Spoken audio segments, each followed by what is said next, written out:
Financial partners, Don and Gino.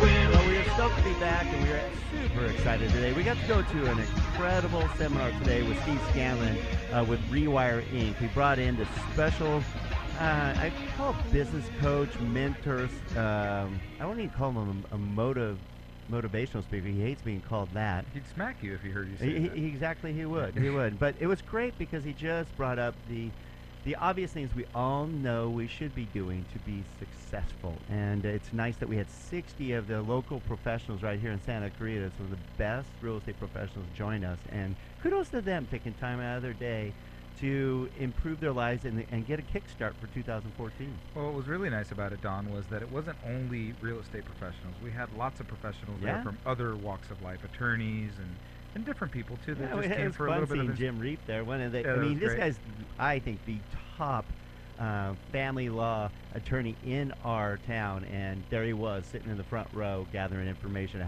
how to improve his personal and business life. Well, not only in our town, his practice has been so successful that they have quite a bit of exposure in the Los Angeles area in general. And So- as they should, Yeah. as they should. Well, speaking of having a lot of exposure in Los Angeles, that's why we have Mr. Ben Salem with Rodeo Realty joining us today. And it's fun always talking because we have so many local professionals right here in Santa Clarita. And Ben, it's fun bringing you from the other side because you know everybody in Santa Clarita never leave. How'd you find your way, by the way? You guys don't come this side. You don't go north. You came north and joined us out here to the Vault Studios right here at Cherry Creek. No, you guys are not that far. You'd be surprised. We have so many people go, oh, you got to go over the hill. No. It's the New Hall Pass. It's not that big a deal. I have a nice navigation system on my moped. So I was able to find it really easily. Yeah, you did a great job. You don't even have helmet hair. Yeah, he Yeah. does have good hair. And we don't usually talk much about hair with us two. No, I try to stay away from that subject. Poor Sore subject. AP Productions, Furman back there's got to go, gosh, I can't strategically place the cameras to not show your bald spots. Too much glare. Exactly. So, Ben, thank you again for joining us. Thanks. And again, Ben Salem with Rodeo Realty, right there on Ventura Boulevard in Sherman Oaks. And Ben specializes in the Los Angeles area, formerly with a lot of short sales, of course, but mostly with luxury properties, commercial properties. Some of Ben's clientele includes some of the 30 high-ranked clients. And we're talking banks, hedge fund, asset management, and, of course, the stars. How fun is it working with all those, that kind of clientele? I mean, you have to be a specialist to be able to even work with a clientele like that, I would imagine. You know, they're all just like us, but they just need a little more attention. So if it's New Year's Eve and they call at 2 in the morning, you gotta pick up the call and you gotta take that call. There's the conference call, you gotta take it, and you gotta be there for them 24/7. New Year's Eve, 2 a.m. That means that all the good. party's just getting going. Hey, my Yeah. party's about to start, and I have a quick question. Yes. I don't know if I should be answering the phone at 2 a.m. on New Year's Eve. No, Gino will not. You I gotta will sober not. up quickly. Yeah, real yes. quick, huh? Yeah. Either that or you guys are both speaking the same language at that point. Right. Well, that's all good. As long as you can record the conversation so the next day you go, what did we talk about? All right, Ben, I want to get your opinion on this because this is something that we're both myself and Gino are kind of on our soapbox about, and all of you out there listen on this because we've been pretty good about looking into our crystal ball in the future, what's going on in the markets, the real estate and financial markets, and that's because we do our homework every single week, and we have to for you every week. And one of the things we watch and we share with you every week is the trends of the market, such as how much appreciation is going on there, how much home prices are going up, and we've been telling you for the last, 8 months or so, how it's been nationwide. The home prices have gone up between 11.5% to 12.5% nationwide. Pretty incredible. We didn't even think it'd go double digits We didn't. nationwide. Even in our wildest dreams, we didn't think. We double did tell you it was digits going to go nationwide. up big time because we're at the bottom of the barrel. We had a lot of distressed properties, tons of distressed properties. It means properties in short sale or foreclosure. And now those have been used up. I mean, Ben, what would you say the percentage of the market is now with distressed properties? Under 10? I'd say 15? definitely under 10%. That's what I thought. Yeah. Okay, Well, so if we have under 10, that meant now we don't have those distressed properties, which allowed prices to go up. Correct? Yeah. I mean, people are like, why would they go up? Maybe more people just want to buy now. Everybody wanted to buy. They just weren't sure about getting in the market when they weren't sure if their house was going to go up or down. Well, and Right. Ben, I'm sure you saw this. Everybody got in at the same time. Right. I mean, ultimately, that's what happened last year. Is everybody decided it was a good time at the same time. Right. So, But now they listened to 6 months after we told them to start looking. That's true. That's true. Well, unfortunately, that's the herd mentality. Yes, is to yes. wait till the herd is doing something and then go do it yourself. And unfortunately, that's not always the best way to invest, especially in real estate. So tell us a little bit about what you saw in the marketplace, how you feel where we're at now, and where we're going. I think that this is like I said, this is a great opportunity and a great time to buy right now or to sell. And you don't want to follow the trends. For example, we all know that what happens in summer. Everyone decides to list their homes, put them on the market. The buyers start getting more motivated, and you have a lot more competition. So you want to do it a little bit differently. So if you're ready to buy a home or ready to sell, I would jump on it now, while there's still no inventory on the market and the rates are low. And I think you got to be really creative as well right now, because there's always a good time to buy in a market that's going up or a market to get down.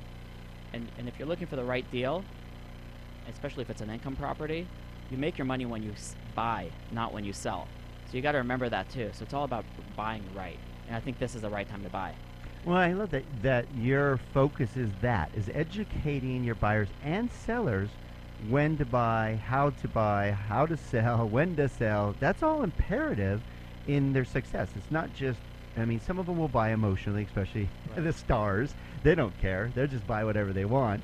But for the mere mortals like all of us and all of you out there, we need some advice on when is a good time to buy or how to buy and how to sell. For example, we were talking about, okay, if you are buying and you're going up against a ton of other offers, how does someone uniquely get their offer accepted over someone else?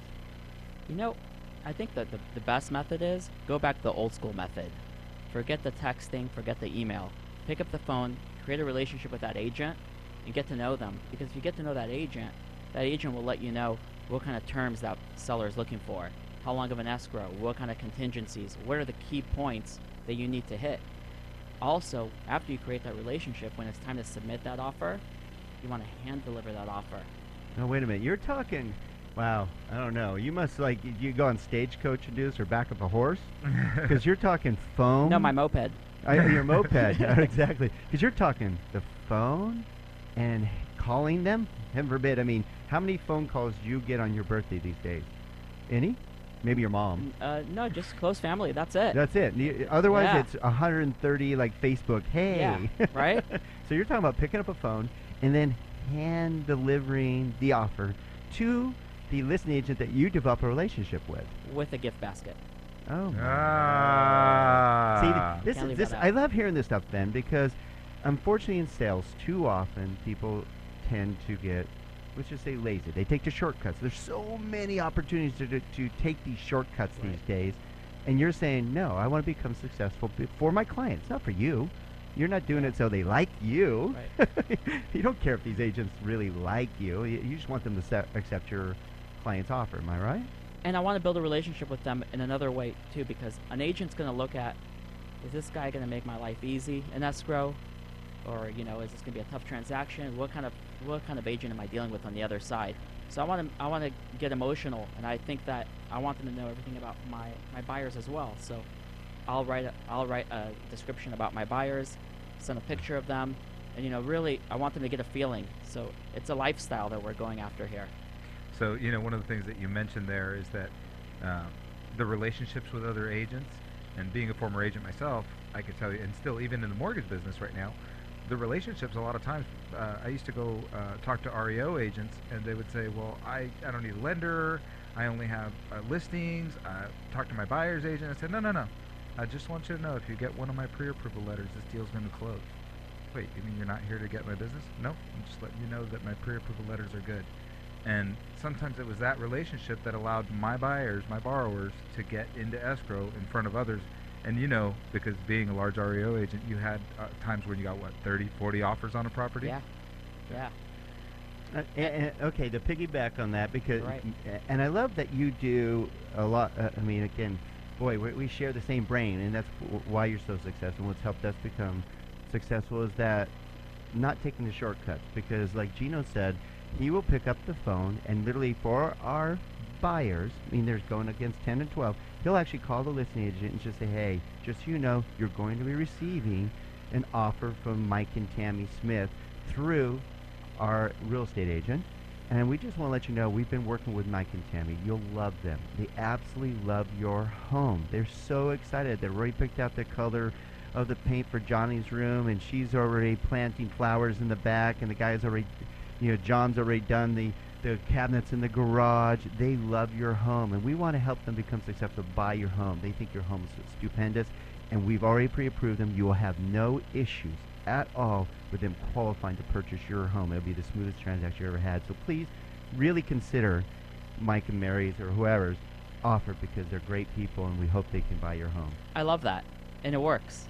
It's just It different. does work. Would that work if that you got that call as a listing I'll agent? give you a perfect example. 2 months ago, I sold a duplex that I own, and I had 13 offers on that property, and I actually took a lower offer because I really, really like these buyers. And she was pregnant, and this was her dream home, and she already imagined exactly how the layout's going to be, where it's going to be. She was so emotionally attached and loved the home. I said, this is the buyer I want to sell my home to.